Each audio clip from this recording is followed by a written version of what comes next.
start the discussion. Hi, yeah, thank you, Amelia, for getting us started. Just real quick, can you guys hear me clearly? Yes. Lovely. Well, with that, I'll do the introduction and then Joel will take over later on for the questions and the reflections. So I'm very excited to welcome you all to the session in which we will cover nuclear means of delivery and how the technological advances are shaping and changing this field. We will try to cover quite a large global picture, dive into regional perspectives, and works towards new future-ready solutions as good as we can. To support us in all this, we have a great panel of 6 experts, as Amelia already mentioned, which I'm very thrilled to introduce in just a second. Just a quick run of show again after we've all introduced each other. We will start with a panel discussion, which will be followed by a Q&A from you guys, and then we will finish with some reflections by the experts. Due to time restrictions, questions are only to be asked in the chats and ranked by vote. So please type your questions in the chat, and if you see a question that you like, give a thumbs up and feel free to type as soon as you have a question so that we can head right into it after the discussion. And another reminder for the chat as well as the panel, we are a very diverse group of people with a range of professional backgrounds. So please let us try to keep the language as casual as possible and introduce abbreviations, which I know we all love, or omit them where possible. So we will start in reverse order, so to speak, by introducing the members of the reflection panel, which will summarize our discussion. We have with us George Willem Galliver, the Deputy Director for Disarmament, Arms Control and Non-Proliferation at the Austrian Foreign Ministry, Braulio Fausto, the Advisor for Disarmament and Non-Proliferation at the Permanent Mission of Mexico to the United Nations, and Vladislav Chernovskir, a Research Assistant at the Stockholm International Peace Research Institute, SIPRI, in the Weapons of Mass Destruction program, focusing on nuclear disarmament and non-proliferation issues. And now, for the first part of this session, I'm very excited to invite our 3 speakers into the discussion. Ankit Panda, Stanton Senior Fellow in the Nuclear Policy Program at the Carnegie Endowment for International Peace. His research interests include nuclear strategy, missiles and missile defense, space security, and US alliances. Tayyiba Khurshid, who is a research officer at the Center for International Strategic Studies, a think tank in the Jammu and Kashmir region. Areas of interest are arms control, disarmament, emerging and disruptive technologies, and their impact on nuclear deterrence. And finally, Pavel Popovic, who is a senior researcher in the Weapons of Mass Destruction program at the United Nations Institute for Disarmament Research, UNIDIR.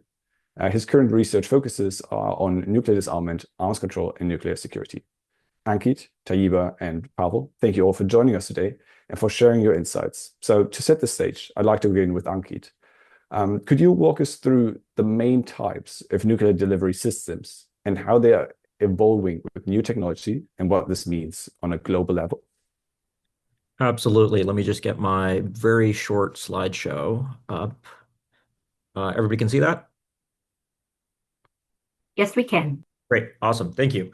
So yeah, I think in the spirit of keeping things very casual, I'll try to be just really, really just kind of start from the beginning, which is why do we care about nuclear delivery systems? Why do nuclear delivery systems exist? They exist because the states that possess nuclear weapons rely on nuclear deterrence primarily, and for nuclear deterrence to have its desired effects from the perspectives of these countries' political leaders and military planners, the weapons that these states possess have to be credibly capable of arriving on a certain set of targets. The 9 possessors of nuclear weapons don't have identical targeting strategies, but each of them does care about ensuring that the nuclear weapons that they possess can arrive, be it on the other side of the world in the case of the United States and Russia and China and North Korea, or maybe just a few hundred kilometers away, as tends to be the case, let's say, in southern Asia between India and Pakistan, or at various intermediate ranges between there. So that's essentially why we care about this topic of nuclear delivery systems. And I'll go through just kind of the big overview about where things stand and where we've essentially come from to hopefully give you a better idea of why technological change is now once again a relevant topic. So the first thing to point out is that the nuclear age begins in 1945, and for about the first 10 to 15 years of the nuclear age, which is a period, broadly speaking, when the United States is distinctly in a lead, although the Soviet Union quickly arrives to the nuclear club, nuclear weapons are primarily delivered by aircraft. This is not an ideal situation for a variety of reasons. It is really an extension of the strategic bombing practices that existed during the Second World War. But very quickly, the missile age arrives, and very quickly, nuclear armed states, even to this day, primarily rely on ballistic missiles as the primary means of nuclear delivery. There's a lot of reasons for this, but here I think we have to talk about the characteristics that states value when it comes to delivery systems. They value responsiveness, i.e., the fact that in a serious crisis, these nuclear weapons could be called upon very quickly. They also value flexibility. Flexibility manifests differently for different types of nuclear forces. So, bombers, which still do exist, are notable primarily for being very flexible. They can fly around, they can be recalled once they've taken off, they can be used at peacetime for sending a potentially aggressive signal or sending a signal of reassurance in the case of countries that have allies. Survivability is also something that states value quite a bit when it comes to their nuclear delivery systems. I think we need to distinguish between a delivery system and a launch platform. So think about, let's say, a submarine, for instance. The submarine is the launch platform. The missile on the submarine, a submarine launched ballistic missile, would be the delivery system. But that missile would be very survivable if it's, let's say, on a submarine as opposed to in a fixed silo on Earth. But as you can probably tell from what I'm describing, many states use a mix of these features because of the distinct advantages and characteristics of different types of delivery systems. So I've just described to you one of the big drawbacks of fixed ground-based ICBMs, intercontinental range ballistic missiles. But one of the advantages of those systems is that they are highly responsive. They are normally, in the case of the countries that possess them, on alert, ready to launch with fairly short notice, and states see that as advantageous for their nuclear deterrence capabilities. And finally, and I think this is really important in the contemporary context, is air defense penetrability, which is what happens after launch, right? Because these states still care about their delivery systems being able to arrive on their targets. But if the countries that they're up against, their adversaries, possess defensive capabilities, then they will be also concerned about ensuring that they can penetrate air defense systems. And this is going to be very relevant, I think, in the coming years, especially. Technological change is an endemic feature of the missile age, right? Technologies changed in the 1950s with the arrival of intercontinental range ballistic missiles, which really arrived alongside space launchers. The world's very first intercontinental range ballistic missile, the Soviet R-7, was the very same launch vehicle that launched the Sputnik satellite. And so there's a close linkage there.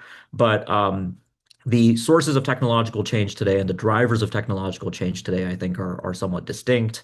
So, a way to kind of think about what is causing technological changes today is to think about pre-launch and post-launch threats to primarily the survivability of delivery systems. So, what are pre-launch threats? Pre-launch threats include thinking about how your adversary, let's just use North Korea, a country that I spend a lot of time thinking about as an example. North Korea has quite a few types of delivery systems. One of the things it's quite concerned about is the ability of the United States and South Korea, its primary adversaries, to use advanced intelligence, surveillance, and reconnaissance capabilities to find its delivery systems and potentially destroy them with preemptive capabilities, precision strike capabilities. And so those are pre-launch threats. There are other threats here too that I'm not going to dwell on, but we can talk about in the Q&A, like cyber weapons as well, which present a different set of problems. And then we have post-launch threats to survivability. This is after a delivery system has been launched in a crisis or a war, and this is primarily where we talk about missile defense capability, both endo-atmospheric and exo-atmospheric, which I can talk about in a little bit more detail as well. This slide, I did not make this. This is courtesy of the CSIS Missile Defense Project, but it's a good encapsulation of the growing complexity that we now see in the space of missile technologies. This is not unprecedented technology. Many of these systems on this slide which I'll explain what these acronyms are in the spirit of our guidance for this panel. Many of these existed during the Cold War, but are increasingly making a return for a variety of reason. And they're getting a lot more cost effective. There are advances now in material science that make many of these systems a lot more economically viable and realistic than they were in the past. So at the very top of these trajectories, so at the bottom of this slide, that little curve you see is the surface of the Earth. You have the stars telling you that that is essentially space. You have the very fuzzy kind of atmosphere at the very bottom, right next to the surface of the Earth. And you begin to see these kind of trajectories. The very top trajectory is your traditional ballistic trajectory. It's a parabola. This is a delivery system that really lofts a nuclear weapon and really relies on gravity with a tiny bit of aerodynamic drag after that payload enters the Earth to deliver that nuclear weapon onto its target. Just below that, you have maneuverable reentry vehicles. That's what MARV stands for, MARV, as we sometimes call them. This is very similar to a ballistic vehicle, but if you look at the very end of that purple trajectory, it's entering the atmosphere earlier than a ballistic system would, and it is carrying out terminal maneuvers. These are essentially measures that can both improve the precision of the nuclear delivery system and can also challenge particularly endo-atmospheric missile defense systems, which are missile defense systems that work only within the Earth's atmosphere. These tend to be near the targets that are being threatened as a result of that. Now, both MARVs and ballistic missiles, as you'll see on this trajectory diagram, are of course spending quite a bit of time outside the Earth's atmosphere, right? They're flying among the stars on this particular slide, which means that they are quite vulnerable to exo-atmospheric missile defense systems. And so solving that problem is something that states are very concerned with, particularly adversaries of the United States. The US has traditionally been the leader in the post-Cold War period with missile defenses in general. And so we've started to see Russia, China, even North Korea spend a lot of time with those two dotted trajectory types of systems in the bottom. North Korea doesn't do HCMs, which are hypersonic cruise missiles, but hypersonic glide vehicles are something that have increasingly become popular as the United States has become more interested and reliant on exo-atmospheric missile defense capabilities. So these systems are similar to MARVs. I often describe these as two capabilities at the ends of the same spectrum, essentially. As you can see, an HEV system is entering the atmosphere and spending a lot more of its total trajectory time within the Earth's atmosphere, gliding using those aerodynamic lift and drag forces to fly in a way that makes it pretty impervious to exo-atmospheric missile defense system. The one I haven't talked about is that big yellow line in the middle of this slide, FOBs. These are fractional orbital bombardment systems, something that we thought we left behind in the Cold War. But increasingly, these are also starting to reappear for reasons that, again, I think have primarily to do with missile defense capabilities. As the term implies, fractional orbit is not a complete orbit, but essentially what this allows is for states to fly the other way around the Earth. So all the nuclear possessor states inhabit the northern hemisphere, and so for states trying to potentially retaliate against a nuclear adversary in the northern hemisphere, flying around the southern hemisphere creates a pretty alluring option because most states that defend against long-range missiles focus on northern trajectories, especially among the three major powers, Russia, China, and the United States.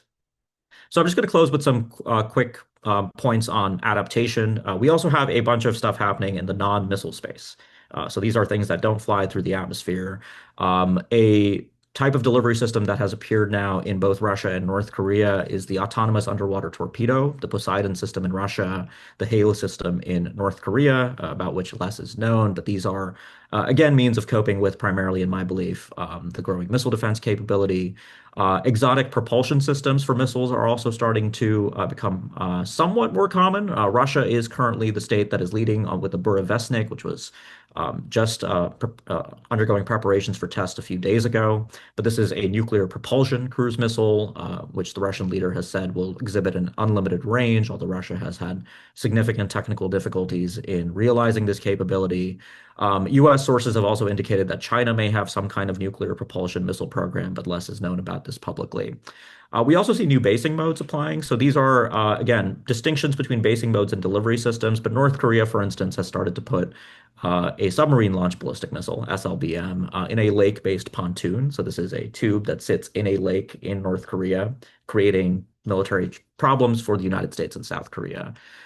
We have proliferation of new types of delivery systems. So MIRVs, multiple independently targetable reentry vehicles, and multiple reentry vehicles. Basically, a big missile with a lot of nuclear weapons on the top have started to now appear in Pakistan, in India. North Korea is in the process of building a longer range capability. And as I hinted at earlier, the United States is now pursuing a very ambitious system of systems approach to its homeland missile defense capability, which, in my view, will continue to drive these technological adaptations in missile technologies as states really look to keeping that essential characteristic of nuclear deterrence alive, which is the ability to retaliate with a secure second strike capability. So the United States pursuing a Golden Dome with the intention of depriving its adversaries of the ability to hit the United States is actually going to, in my opinion, force those countries to adapt, as they already have been doing in some cases. And then finally, just very briefly on the international community's response, I mean, unfortunately, it's been incredibly limited and ineffective, in my opinion. Many of the post-Cold War export control regimes and means of trying to add additional transparency around missile activities, the Hague Code of Conduct, the Missile Technology Control Regime, really have played a very peripheral role as the nuclear possessor states have continued to adapt and diversify their delivery systems. So thank you for your attention. I'd be very happy to dig in. I know that was a lot, but hopefully that gives you a bit of a flavor of where we are with delivery systems today.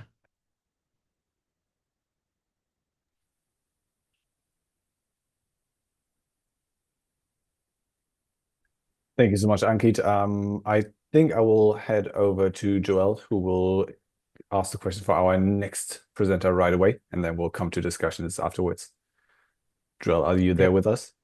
Yes, I am. So first of all, thank you very much. The next speaker is Tayaba, and the main question that we have is, um, let me just, yes, so focusing more on a regional perspective, when you consider the situation in South Asia, how do you see states coping with these kinds of technological advances, and do you see corresponding shifts in nuclear policy? Okay, thank you so much everyone for this opportunity to contribute to this important discussion on technological advancements and their implications for nuclear policy. And as I'm focusing on South Asia, a region that is home to two nuclear armed states, India and Pakistan, and here the evolving capabilities and strategic choices offer an important case study as well. We see that over the past 2 decades, the region has witnessed steady progress in delivery systems. And as Ankit has also highlighted that from ballistic and cruise missiles to technologies such as multiple independently targetable re-entry vehicles, hypersonic glide vehicles, and dual use systems, all these emerging domains are being incorporated in South Asia as well. And all these developments reflect an ongoing technological competition and raise the critical question of whether they are driving fundamental shifts in nuclear policy. So when we talk about South Asia, both India and Pakistan, they adhere also to the concept of credible minimum deterrence. But their interpretations and force developments differ based on individual threat perceptions, strategic partnerships, and their technology access. While both have expanded their arsenals and achieved assured second strike capabilities, the real challenge that lies in South Asia is the fear that if one state might escape the mutual vulnerability through these technological advancements. And this obviously perception drives an action reaction cycle where developments such as ballistic missile defense systems generate countermeasures like morphed warheads, faster missiles, or capabilities that enhance maneuverability, leading to offense defense spirals that directly affect deterrence stability in South Asia.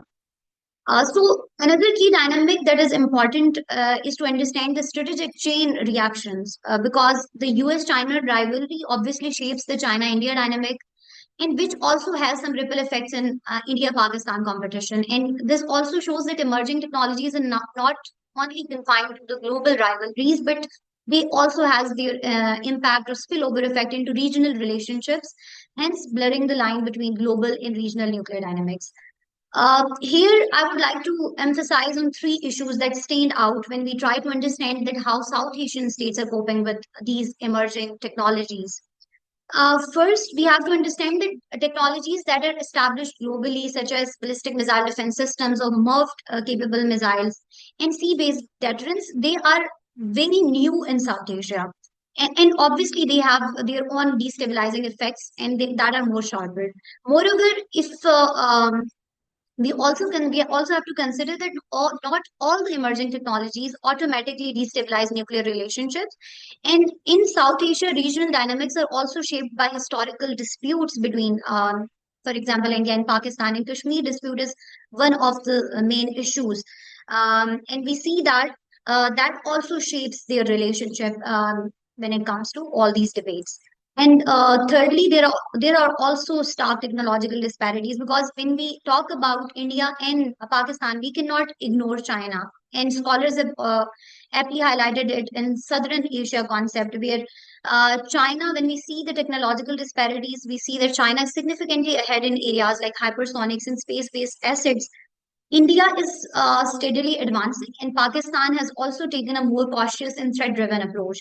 And all these disparities, they obviously complicate the prospects of confidence building or arms control in the region. And therefore, we see that there are no such debates on arms control between India and Pakistan, because initially Pakistan has proposed South Asia as a nuclear weapon free zone, but when India tested, obviously Pakistan also tested nuclear weapon.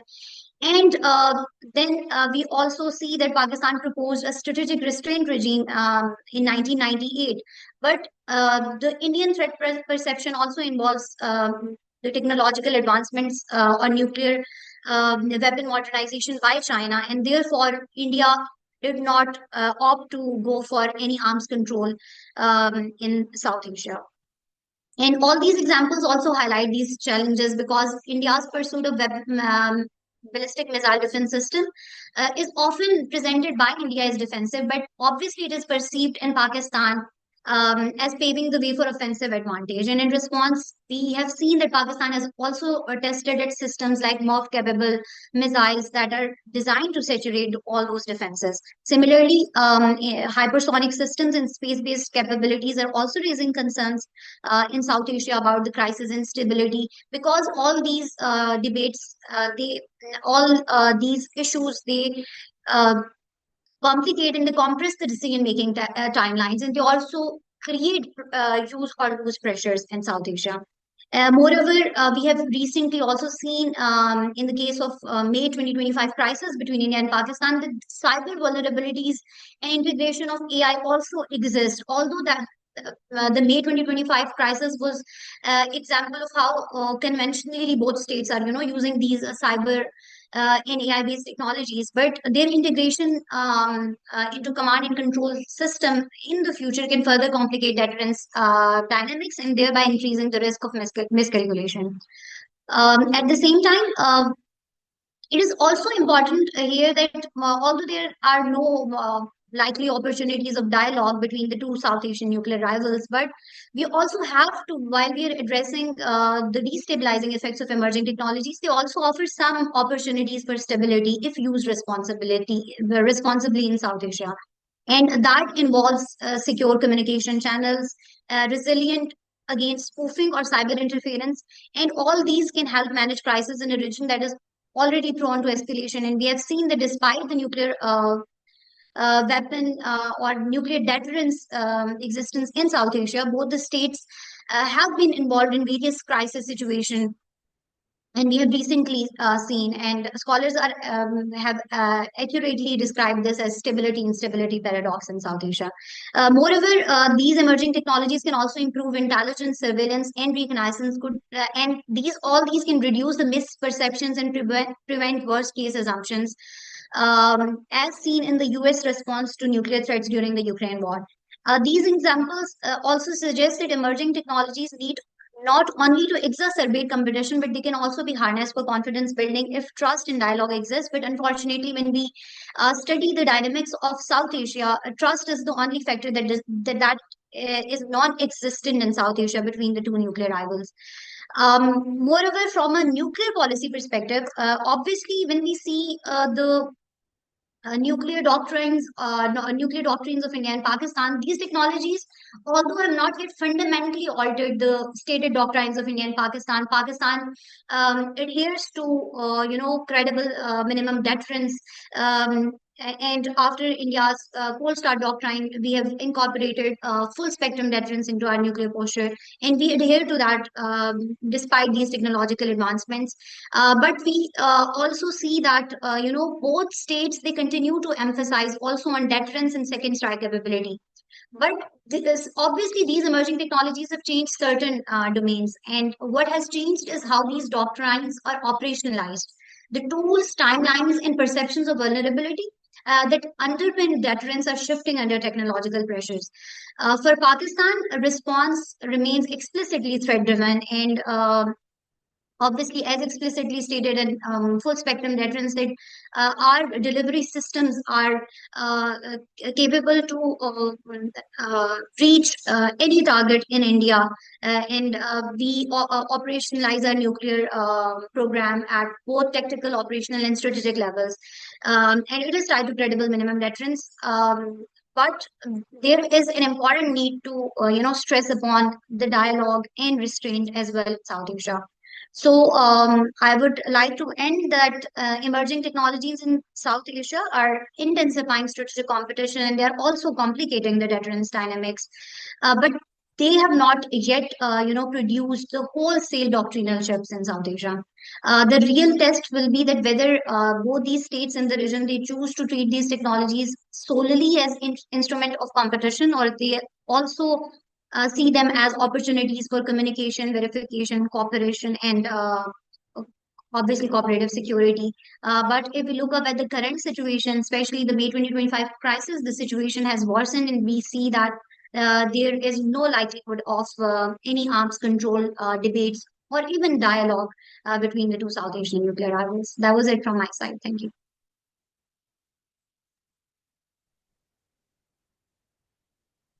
Thank you very much. The next speaker is Pavel. Pavel, thank you for being with us today. I want to also start with kind of opening framing in terms of. Okay. Excuse me.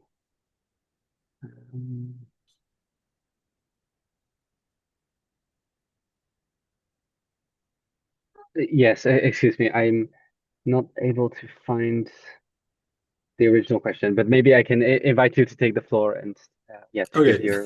Yes. So I think I was asked to say a few words about the what the international community can do to deal with all these challenges, and in terms of arms control, disarmament, and verification. And I want to start by thanking Ankit and Tayaba for giving us. Ankit gave us a great overview of these things, and Tayaba kind of outlined how things look from the original perspective. I'll try to introduce maybe some skeptical and maybe even some optimistic note. And when we ask the question, sort of what can we do? I think the first thing is to stay calm, because we should really look at these new things and ask and try to reach a better understanding, or better still, a common understanding of what these systems can or cannot do, and how they may or may not change the security environment. And one reason I think it is important to look back at the Cold War and to see that there were, in fact, many very crazy ideas developed at the time. Some were like truly crazy. But in the end, it sort of all settled down on things like ballistic missiles or bombers, and sort of very few things. And in fact, quite a few of those things that Ankit showed on his slide, they go back to the Cold War, from the hypersonic glide vehicles to FOBs to well, even nuclear-powered cruise missiles, that kind of things.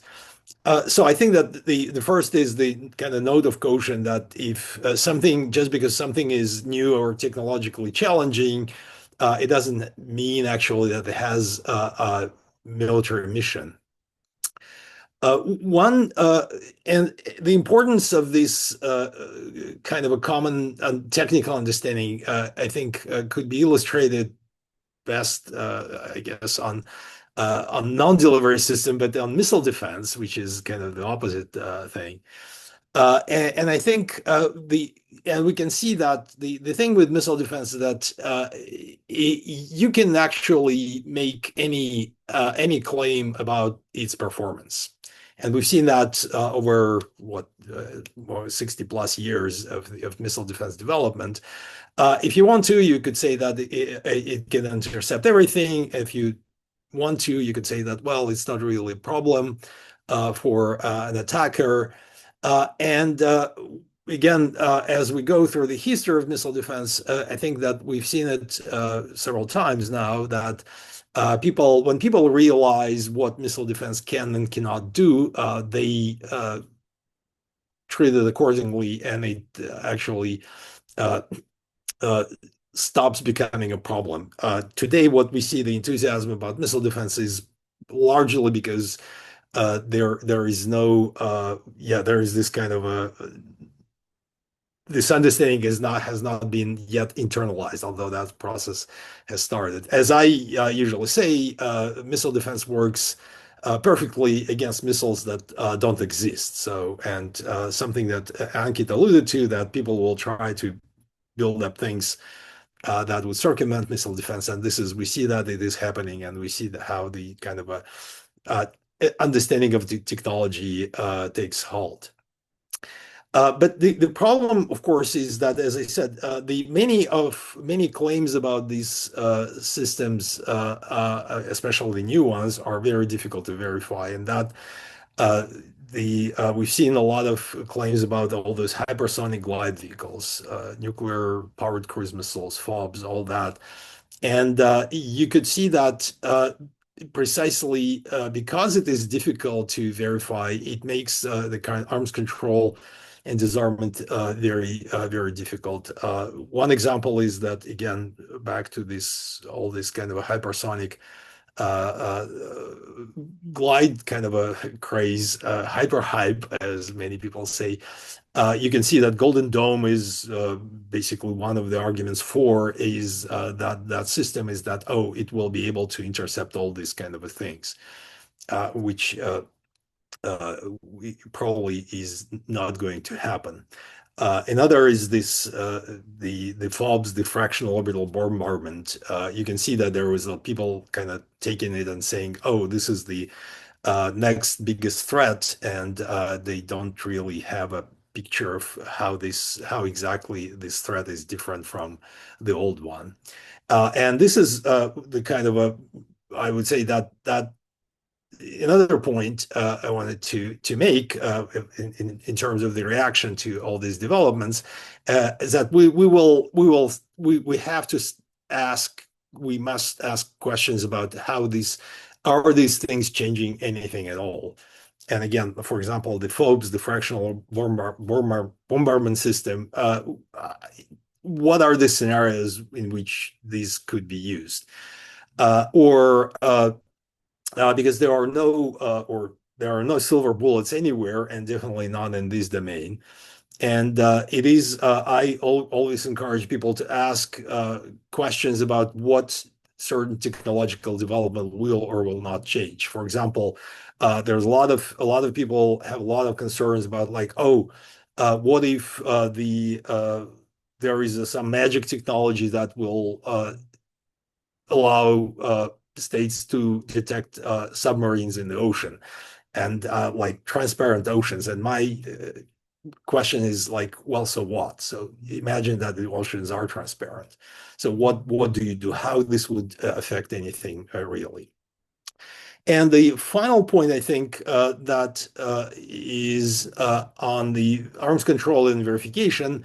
My take is that the challenge here is largely political and largely driven by this exactly the lack of common understanding of the capabilities of these systems, and the people are not shy about manipulating and using these claims to whatever their purposes are. So, but if you get to the actual kind of limits, and if there is a will to ban certain technologies or limit certain systems, we have the tools to do so.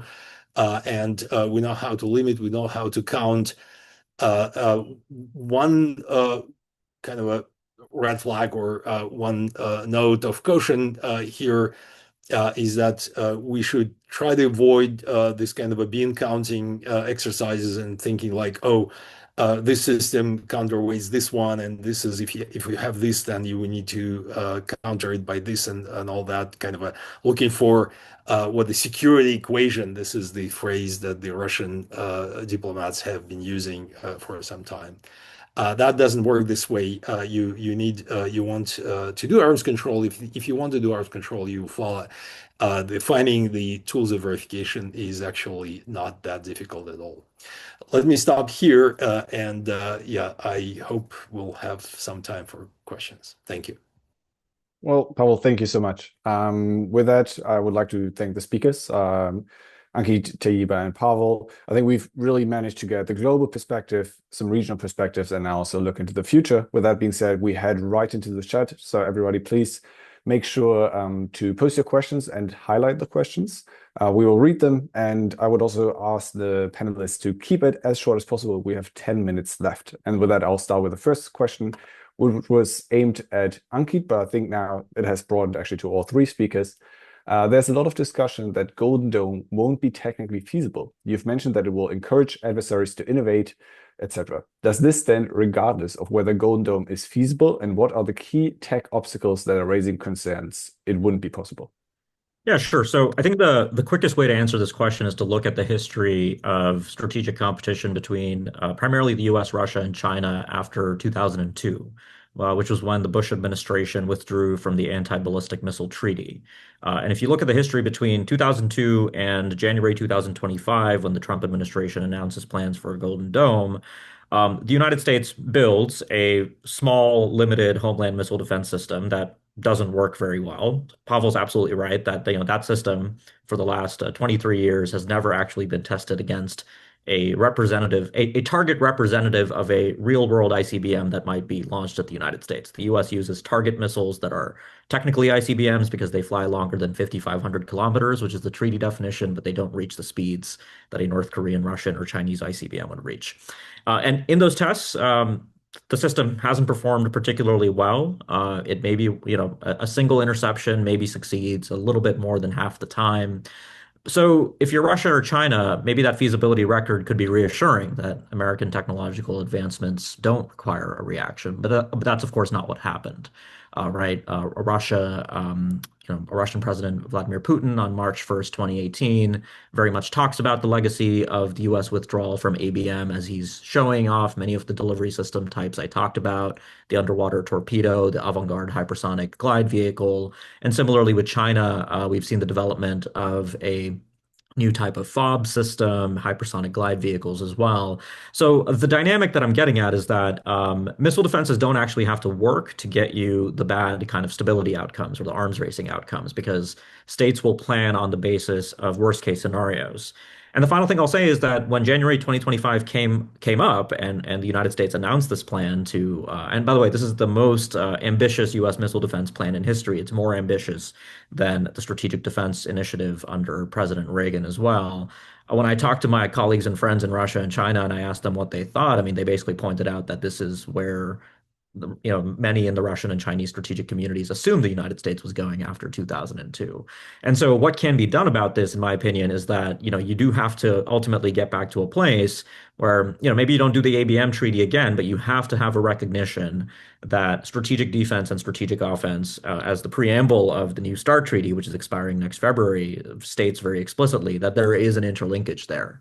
My view is that the United States is never fundamentally going to get away from its obsession with homeland missile defense. The US will always have some kind of homeland missile defense system, but Golden Dome in particular, I think, is going to be extremely destabilizing because of what it indicates to Russia and China in particular. Russia and China have now been put into the same category as North Korea, as far as U.S. homeland missile defense technology goes. And then just very briefly on technological feasibility, I actually do think, Golden Dome won't do what the executive order says, which is protecting every sovereign cubic inch of American airspace around the world. That's just not viable. But it will, I think, be, even when we talk about space-based interceptors today, there's a lot of scaling problems, but the technologies themselves could work in test settings, which has always been the problem with missile defense. The US tested a Standard Missile 3 Block 2A missile, which is a ship-based interceptor against an ICBM class target. It succeeded in the test. Does that mean that it's a real counter ICBM capability? Probably not. But the moment something succeeds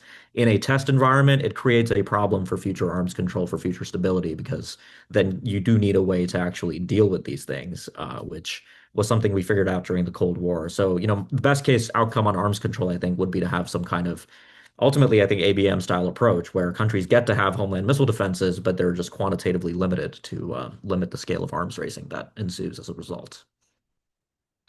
Great, thank you, Ankit. The next question is for Pavel. It's the last question by Isabella. So in our group this week, we were informed that some of us are facing issues with visas or approval for entry into the United States for the upcoming forum in New York City. Along those lines, and from your point of view, how may current political tensions or restrictive policies that deter global cooperation reshape the work that our initiative does relating to disarmament, non-proliferation, and peace? That's a good question. I think it's a rhetorical question largely because it is clear that this is all quite unfortunate, and because even though now, again, speaking of technological advances, now we can do this online, and many people do. And it is, of course, not a substitute, not a kind of one-to-one substitute to kind of real interactions. But I think the important thing is not to give up. Try to keep even kind of online communities and conversations. And I think that's I hope that we will get to the kind of a better place where people will be able to again meet together in person. Thanks. Thank you so much, Pavel. One question for Tayiba, and we are now ending kind of the end of the discussion, so please be so kind to keep it short. Do you see any technological developments that are particularly related to short-distance regional conflicts? Tayiba, you're still muted. One example that directly relates to short distance regional conflicts is the development of tactical nuclear weapons in South Asia. And we have seen that as response to India's full start doctrine, which envisioned rapid, limited conventional strike across the border, Pakistan developed Nasir missiles with a range of around 70 kilometers. And the logic behind Nasir was to deter such conventional incursions by signaling that even the shallow territorial advances would, trigger a nuclear response. So Pakistan has always, used nuclear deterrence to somehow maintain a balance in views of conventional asymmetry that exists between India and Pakistan. So this is what I would like to highlight. Great, thank you so much. With this, we will move to the reflections. We'll first start with George Wilhelm Gallhofer, who is the Deputy Director for Disarmament, Arms Control, and Non-Proliferation at the Austrian Foreign Ministry. George Wilhelm, excuse me if I'm mixing the English and German pronunciation. Please feel free to share your reflections for around 4 or 5 minutes. Thank you. Thanks so much. And thanks for having me. And thanks for the very interesting and thoughtful presentations. Risks related to nuclear weapons and new risk drivers are, of course, very high on our agenda and more broadly in the diplomatic community, and particularly in the TPNW framework. And that's also sort of the angle that I want to quickly look at this from. Because in the TPNW framework, we actually set up a consultative process to look more at the security concerns by TPNW states. And the resulting report, which Ambassador Clement and I had the honor to put together, really underlines sort of how we as a TPNW community see the risk drivers, and also sort of underlines the TPNW's foundational security treaty. The report really starts with a simple security claim, looking at the scientific fact that nuclear weapons are an acute threat to every state's security, possessor, umbrella, and non-nuclear armed state or non-nuclear reliant state alike. And that any use, of course, would unleash catastrophic, cascading humanitarian and environmental consequences that no system could adequately respond to. And that's not a moral question, that's really a security assessment. And the report also then goes into the nuclear deterrence logic, examining the psychological and communicative construct that nuclear deterrence is, which requires and presumes stability, predictability, rationality, and continuous ample luck.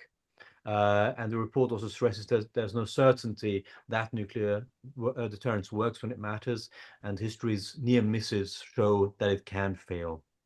And of course, also that the claim that it kept the peace is unprovable and statistically thin, while failure, even once, could be globally catastrophic, if not even civilization ending. And new technologies and the changes that we're seeing have the potential to further deepen that very concrete fragility that we have with nuclear deterrence and the existence of nuclear weapons. We already heard very good points made by the panel on the new trends and implications. I would argue the most standout ones that we see, with Pavel's very well placed caveats, are probably cyber and artificial intelligence, where vulnerabilities and automation, bias and early warning, and C3 can compress timelines and misclassify ambiguous data, and where the human in the loop can become a fiction effectively under the pressures of those compressed timelines. The other being sensing and tracking, when new sensors are on the market, including quantum sensing, which can put into question submarine survivability and other launch platforms, again with the right caveats by Paul, but they could of course invite preemption incentives in conflict. And then a third area for us is dual use platforms and tempo, where more mixed signaling and forward deployments can raise misinterpretation risks, and exercises and bomber and sub-patrol patterns can produce potentially more friction point. Now, these aren't generic emerging tech worries, all new worries. In fact, this is something that's inherent in nuclear deterrence. In the report, we outline how a technological basis underpinning the threat of nuclear weapons has continuously evolved and continues to evolve, undermining the very notion that nuclear arsenals actually provide a sense of stability. In fact, if you look historically at nuclear armed states, they continuously seek to enhance the credibility, efficiency, and severity of their nuclear threats, driving technological innovation and transforming arsenals from the sort of more simple, crude fission bombs used in Hiroshima and Nagasaki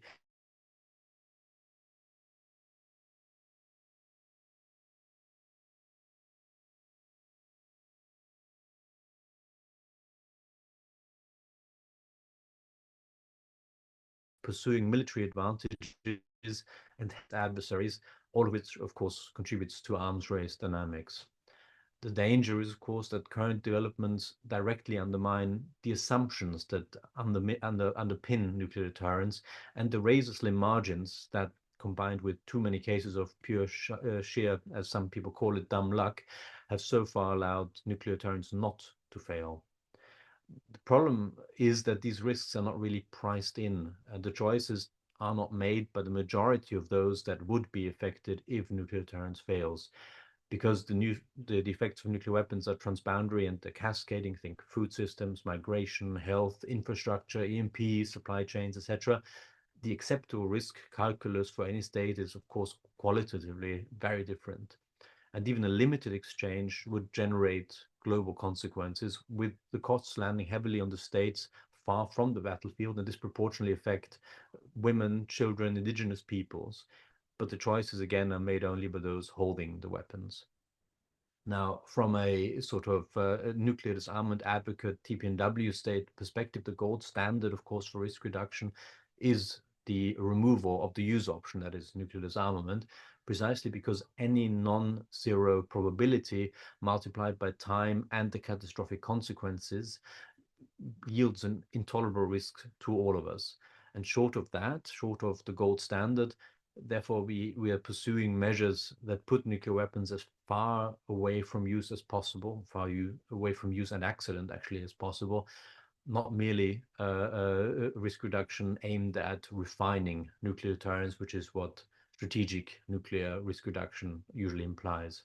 So as TPNW states, we're working on a number of avenues to make this happen. I don't have the time to go into detail, but to quickly give you some headings.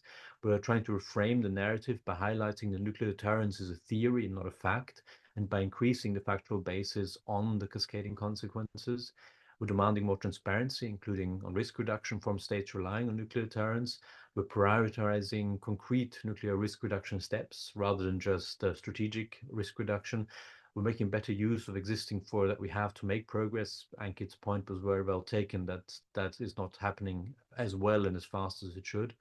And lastly, we're trying to deliver on concrete benefits like victim assistance and environmental remediation within the TPNW framework. So in closing, let me say what today's technological developments reveal is not a new stability, but really more fragility. The risks around nuclear deterrence are multiplying faster than any guardrails that we are building. So picking up on the great quote that we saw at the start, for my and for you as the next generation, the task is clear. We cannot look away. We need to treat these risks as intolerable and work collectively for a security order that no longer depends on nuclear weapons for all of our safety. Thank you. Thank you so much. Next, I would like to invite Braulio Fausto, who is the Advisor for Disarmament and Non-Proliferation at the Permanent Mission of Mexico to the United Nations in New York. Please, you have 4 minutes. Thank you. Good morning, Joel, and thank you very much for giving me the floor and for inviting me to participate in this webinar. Allow me to also start by thanking all the panelists for their very insightful contributions and to UNODA for bringing this topic to the Youth4Disarmament Forum. I believe the conversation has been helpful in understanding not only how technological advances are being integrated into the nuclear domain, but also their possible implications, particularly in the delivery systems. For my country, it is very clear that technology must serve humanity. We believe that emerging technologies, including artificial intelligence, should be used by states to advance our collective commitments, especially the goal of achieving a world free of nuclear weapons, rather than reinforcing or expanding the effectiveness of nuclear arsenals. I echo the panelists that mentioned that emerging technologies should be used to reinforce mutual trust and advance arms control verifications mechanisms. As my previous colleagues highlighted, technological advances in nuclear weapons delivery systems are a current and growing reality. This is no longer an abstract idea that seemed unlikely just a few years ago. For example, the integration of AI and other emerging technologies into nuclear command, control, and communication systems, as well as into delivery systems, is not merely a matter of innovation. In Mexico's view, it reflects a worrying trend to modernize and optimize nuclear weapons, making them more effective and more destructive by nature. Although the conversation about technological advances in nuclear weapons and their delivery systems is receiving growing attention at the UN, there is still different views about what are the potential risks if they are integrated in the nuclear domain. It seems from our view evident that with the arrival of tools like AI, military powers will seek to optimize the lethality and responsiveness of their weaponry. This is why for Mexico it's vital that pending the total elimination of nuclear weapons, at least we should ensure meaningful human control over all aspects of nuclear systems, in particular in the face of AI integration or integration of other emerging technologies. I think that alongside multilateral actions, it is essential to recognize the role that civil society, academia, and youth, of course, play in preventing that misuse of technological advances for improving nuclear weapons and their delivery systems. We think that you all have a powerful role in shaping discourse, promoting awareness, and building pressure to ensure scientists and technological developers serve peace, not war. Youth-led initiatives in academia are particularly well positioned to educate us, advocate, and help build a culture of restraint and accountability in the development of uh, dual-use technologies. From a policy perspective, if I may, and just to close, let me just mention a brief example of what Mexico is doing on today's subject. We are aware that we face a reality in which nuclear risks are increasing, not only due to geopolitical tensions, but also due to technological disruptions.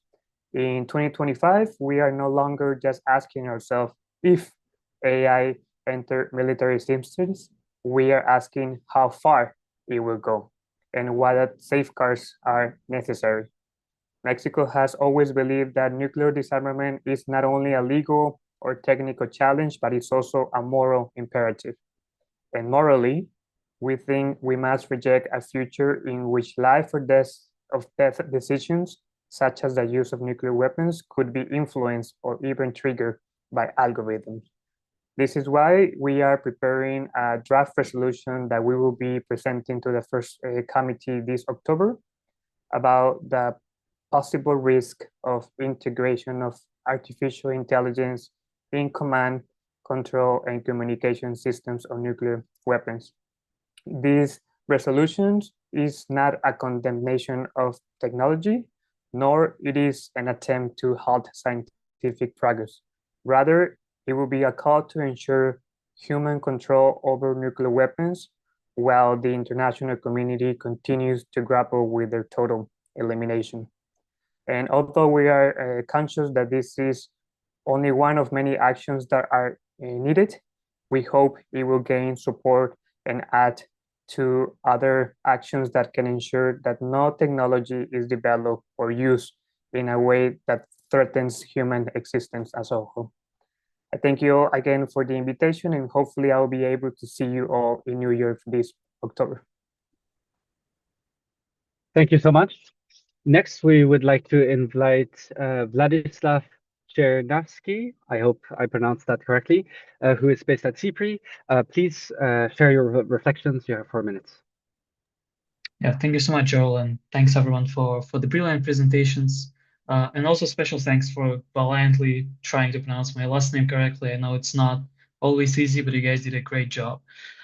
So yeah, I mean, really quickly, I guess, and thank you, Braulio, for just mentioning that. I wanted to expand and talk a little bit more about how AI-enabled automation and autonomy in delivery systems and sort of supporting systems like intelligence, surveillance, and reconnaissance and targeting can worsen the already destabilizing effects of developments that were mentioned by the speakers. Being at the sort of some of these long-range precision strike systems or missile defense or counterspace and cyber. I think that the core idea here is that the integration of AI into either nuclear or non-nuclear capabilities, which can improve a state's ability to locate and neutralize adversaries' nuclear forces, so being it mobile missiles or submarines or command and control assets in space, may potentially threaten the integrity of second strike capabilities of that other adversary state. And as Pavel has mentioned, we don't really know if this capability will ever be achieved.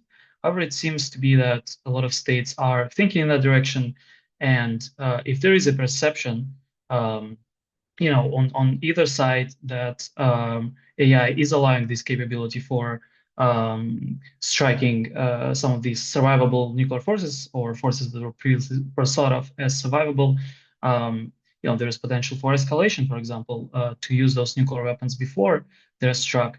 There is also sort of this potential for nuclear weapon states of coming up with strategies to counter those developments enabled by AI.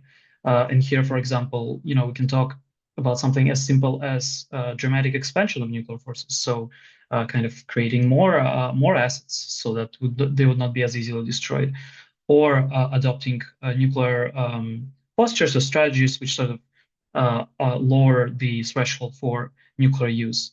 And I think here one great example of this is the new Russian nuclear doctrine, right? Which in its newest edition sort of expanded a little bit, or more exactly kind of specified that one of the reasons for Russia to use nuclear weapons would be aerospace attacks performed by UAVs or unmanned aerial vehicles.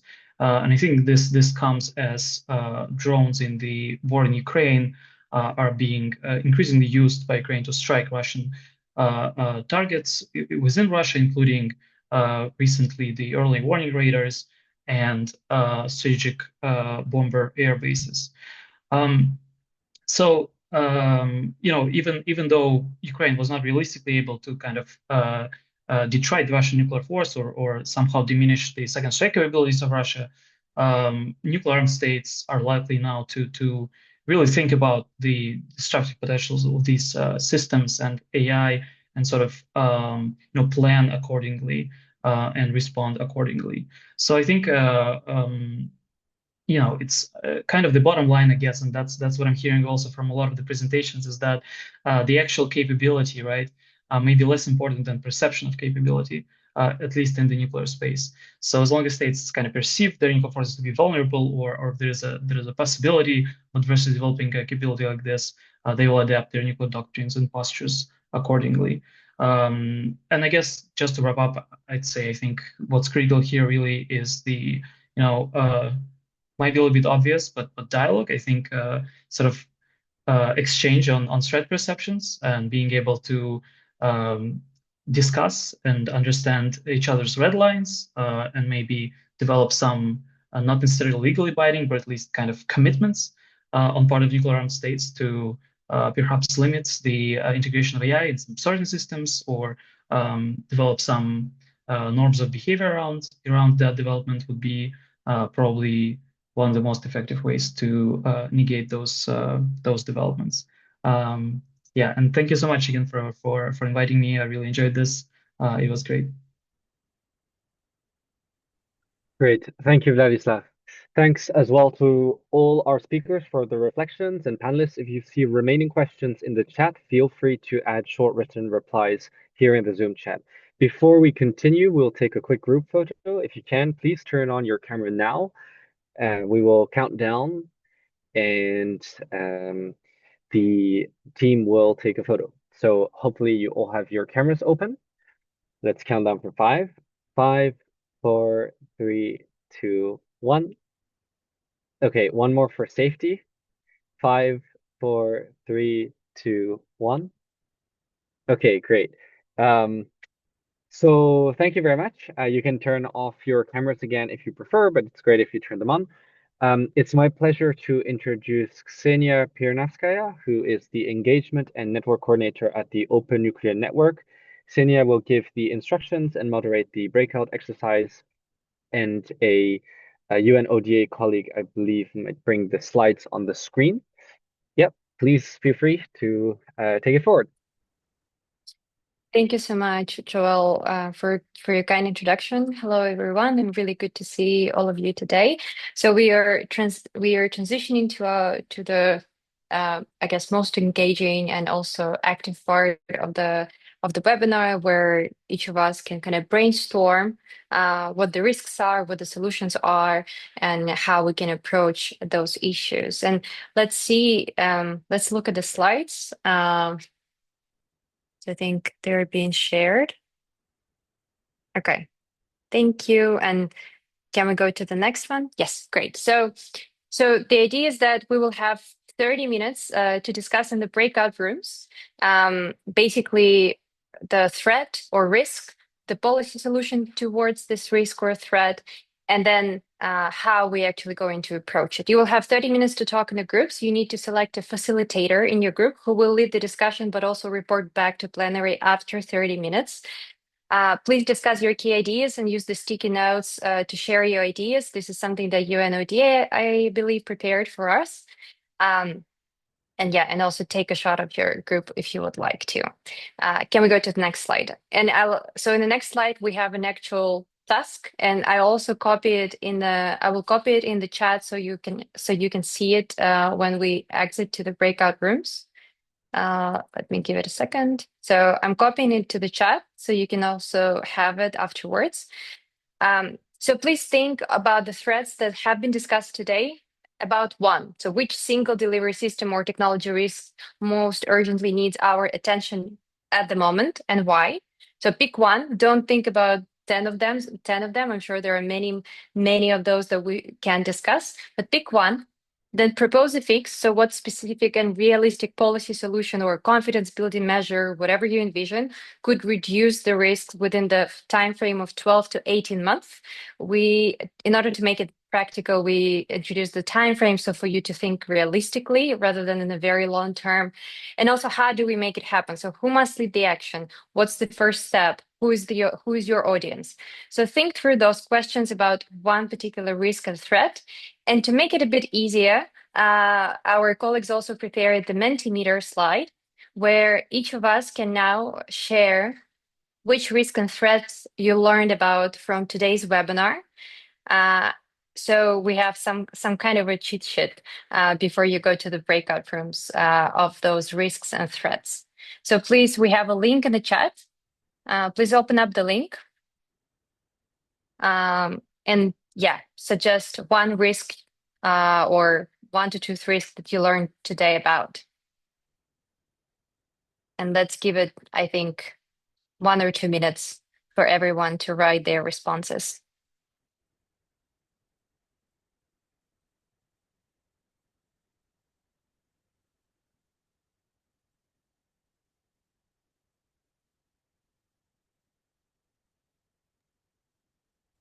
Theo, could you stop sharing the screen so I can share the Mentimeter on the screen as well? Thank you. Yes.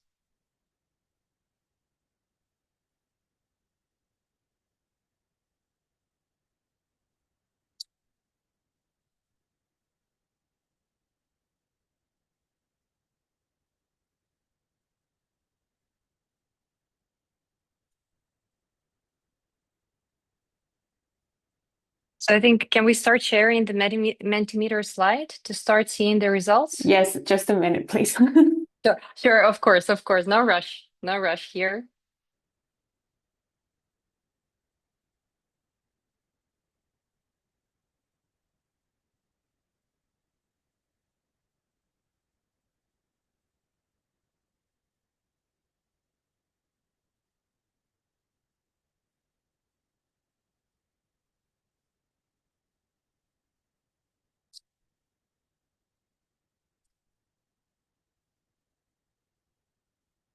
Okay, great. So we started seeing the slide.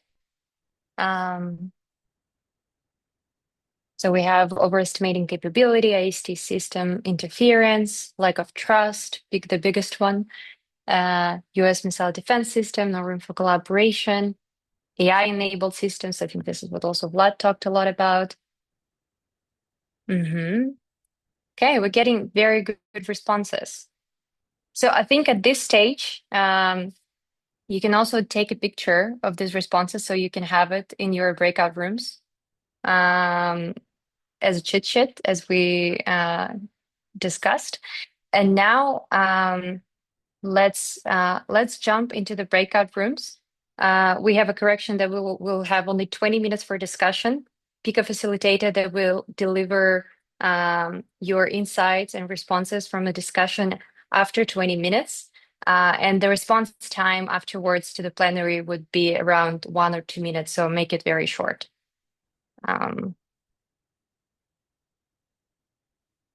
So I think, yes, Emilia, thank you for adding the screenshot to the chat. And as you see, also our UNODA colleagues added the breakout room murals where you can do the sticky notes and write up your ideas.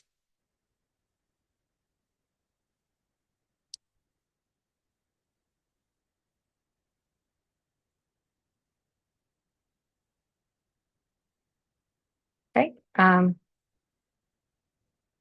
So good luck. We'll see each other in 20 minutes.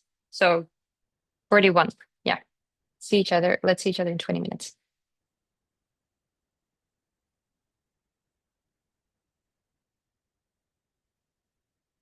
We're back. I think everyone is back, right? Thanks everyone for your brainstorms in the breakout rooms. So now we have, I think, enough time for each group to report back from 1 to 2 minutes, so keep it short, but go over your basic responses to the question. So one risk, one solution, and how to approach it and what to do about it. Let's start with the group 1, for the breakout room 1. I thought it was Leo. I think you were the one reporting, so please go ahead. So we'll split it between Nicolo and me. So I'll speak about AI and the comment chain. So generally our topic is lack of trust, and then we try to kind of break it down to more graspable, smaller ideas. So overarching topic is kind of find treaties that bring people together or member states together. So topics that maybe most of them could agree on. So just to name a few examples, so that will be nuclear terrorism and AI. Another one that I will speak a bit about would be AI in the command chain. So we think that maybe member states can agree on not having AI push the final button in the nuclear command chain. This could also, if we're overreaching with a treaty, could maybe first be discussed in research groups and conferences, where we see for the different organizations, like for example CPRI or UNIDIR, in response as well. Something that was highlighted is having experts speak during the sessions seems to be very effective and maybe a good way to engage. And then I'll throw it over to Nicolo to speak about the Golden Dome issue. Yeah, thanks. We also mentioned that factor particularly concerning one is missile defense, missile technology development, and we suggested that within the time frame of the next 12-18 months, a conference on missile defense and missile technology could be organized, and maybe the organizer of this conference could be UNIDIR, for example, so bringing in both academic experts and governmental officials. Yeah, this is it from our side. Thank you so much. Especially, I think on the express part of it is very, very useful. And so now let me invite group 2, and I think we had Emma who was reporting back, if I'm not mistaken. Yes. Yeah. So for group 2, the risk we chose to tackle was the integration of AI into the NC3 process, and especially the compression of decision timelines and things like implications such as that. Our proposed fix, our realistic policy or confidence building measure, was to focus on the creation of more regional understanding. So that's convening regional discussion forums to create a more common understanding of just the broad implications, what this might mean for the region specifically. And we emphasize including connection points with all relevant actors, so whether like civil society, military, government.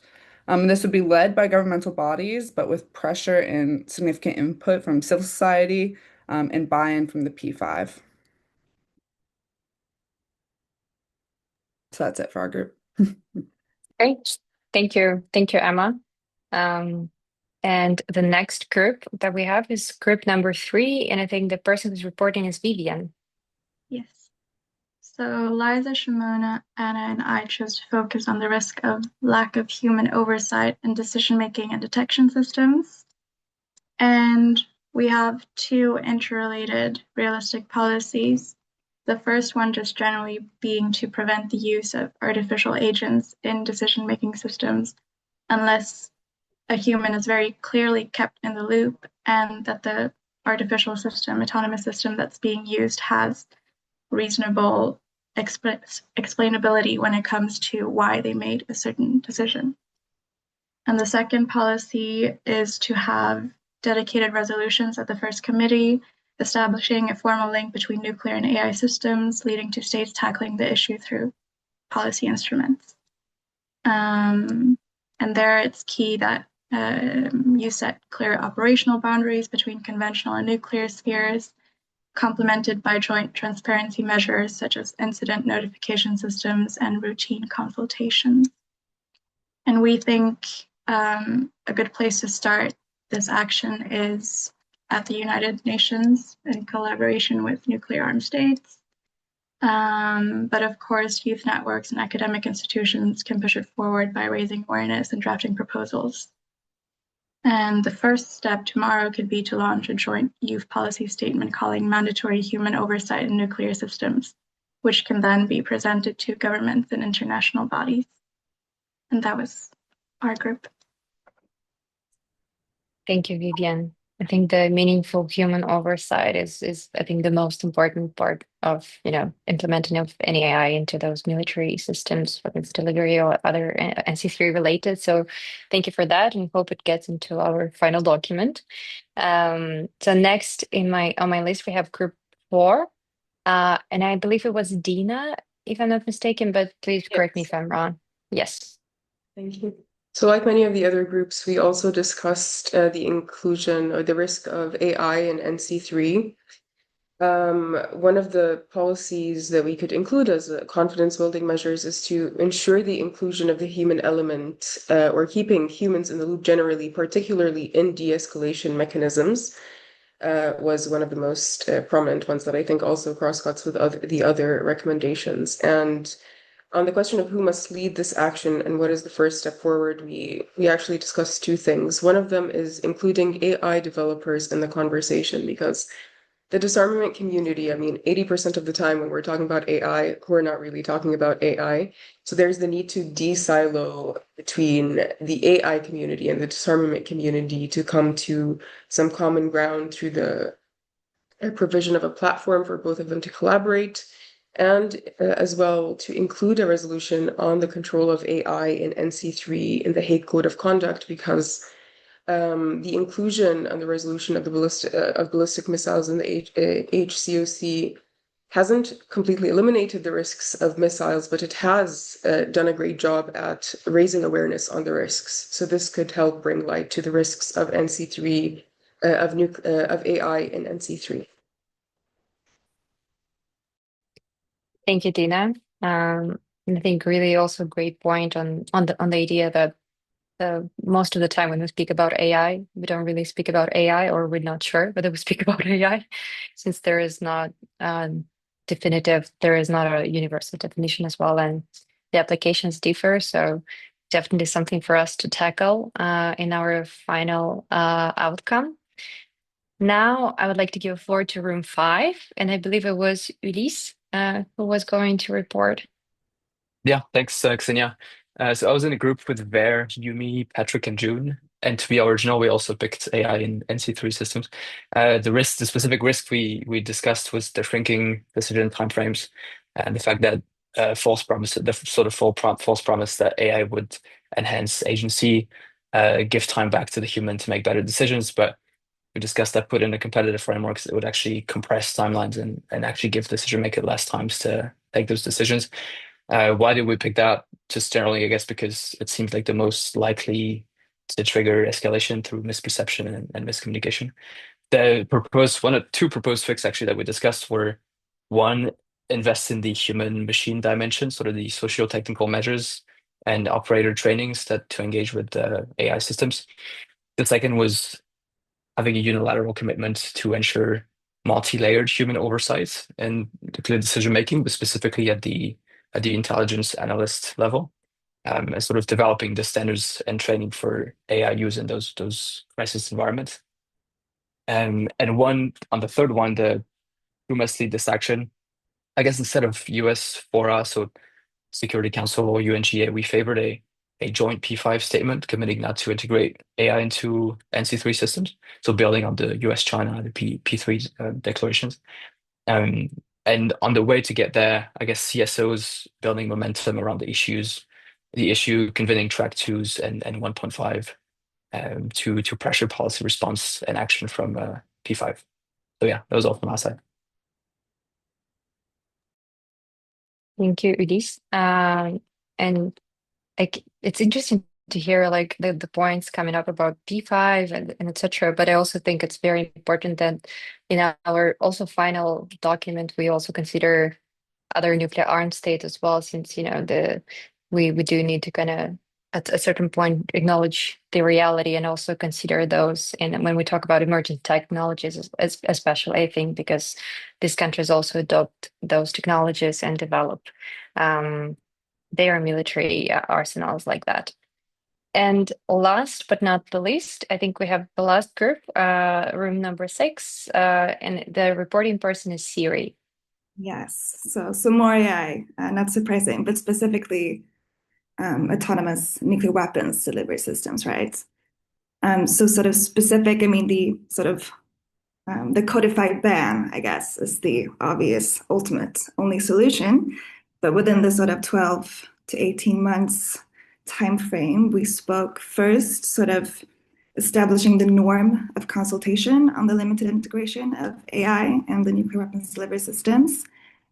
We have not yet seen sort of regulation on these sort of AI nuclear weapons delivery systems. So sort of what would that look like? Sort of seeing some first commitments, some first norm establishment seems really, really pressing. We talked also about just managing perceived threats, so creating the platforms for dialogue to share perceptions on what is happening in the AI and nuclear weapons delivery nexus.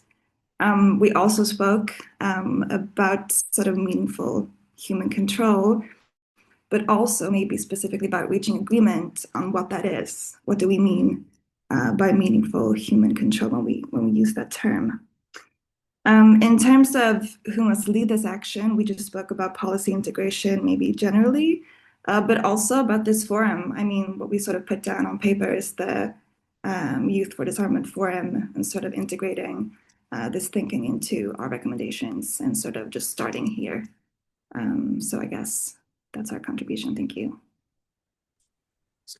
Thank you, Siri. Amazing contributions, and I really hope that the contributions from generally from today's conversations, from the webinar, and all the speakers that contributed with their great expertise will feed into our final document, especially on the questions of meaningful use of AI or meaningful human oversight. I think it's very, very important, and no one has right answers to these questions, and I think we are able to lead as well on those discussions if we are fast and creative enough.